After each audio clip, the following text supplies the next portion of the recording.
એકદમ કટ કરી દઈશ બધું. તો જો આજે હું તમને પાછળ જ એક DIY શીખવાડું છું, દેટ ઇઝ કે આઈબ્રો થ્રેડિંગ કેવી રીતે હોલ્ડ કરવાનું અને આઈબ્રો કેવી રીતે કરવાની. ઓકે, બેવ શીખવાડું છું. જો સૌથી પહેલા તો હવે ઓર્ગેનિક થ્રેડ લઈ લેવાનો 30 નંબરનો. આ મેં ક્યાંયથી શીખ્યું નથી. આપણે જ્યારે બ્યુટી પાર્લર જઈએ આપણો ટર્ન આવતા વાર લાગે ત્યાં સુધી હું બીજાને જ્યારે કરે ને ત્યારે હું એમાં જ મેં આટલા ટાઈમથી જઈએ તો આવડી જ જાય જોતા જોતા.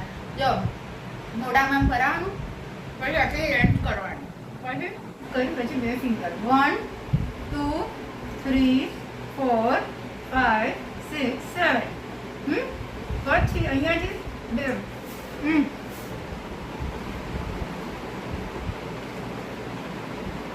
આ પોર્શન નાનો રાખવાનો, લાંબો નહીં રાખવાનો, એકદમ નાનો.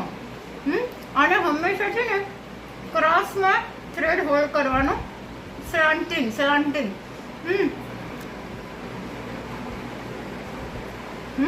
હવે સાંભળો, આઈબ્રો કરતી વખતે શું કરવાનું, ત્યારે પણ આ સ્ટાર્ટિંગ અને એન્ડિંગ અને મિડલ પોર્શન ત્યાં આઈબ્રો આ થ્રેડ છે ને ત્યાં એકદમ mild ફેરવવાનો.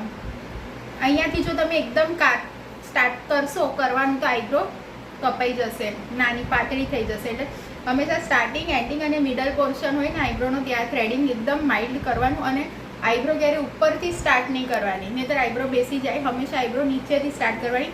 And I prefer doing eyebrow ઉલટી સાઈડથી. હું ઊંધી સાઈડથી કરું છું, ઊંધી કરતાં આગળ આવું છું. ઓકે, અને તમને જ્યારે બે આઈબ્રો ઇક્વલ છે કે નહીં મેજર કરવું હોય તો શું કરવાનું, આ જ થ્રેડથી જ એનું મેજરમેન્ટ કરી લેવાનું. તમે જ્યારે એક આઈબ્રો કરી લીધી ને તો સાથે આઈ જ આમ મૂકીને ચેક કરી લેવાનું કે સામે કેટલા, મતલબ it works like a scale. This thread works like a scale. Got it?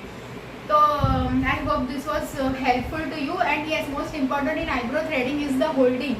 આનું હોલ્ડિંગ એકદમ ટાઈટ હોવું જોઈએ. જો આનું હોલ્ડિંગ લૂઝ હશે તો તમારી સ્કિનને કટ થશે. ઓકે, આઈ હોપ કે તમને મારું આ આઈબ્રો થ્રેડિંગ કેવી રીતે પકડવાનું એ તમને સમજમાં આવી ગયું હશે. અને so please do like, share and subscribe my channel. By.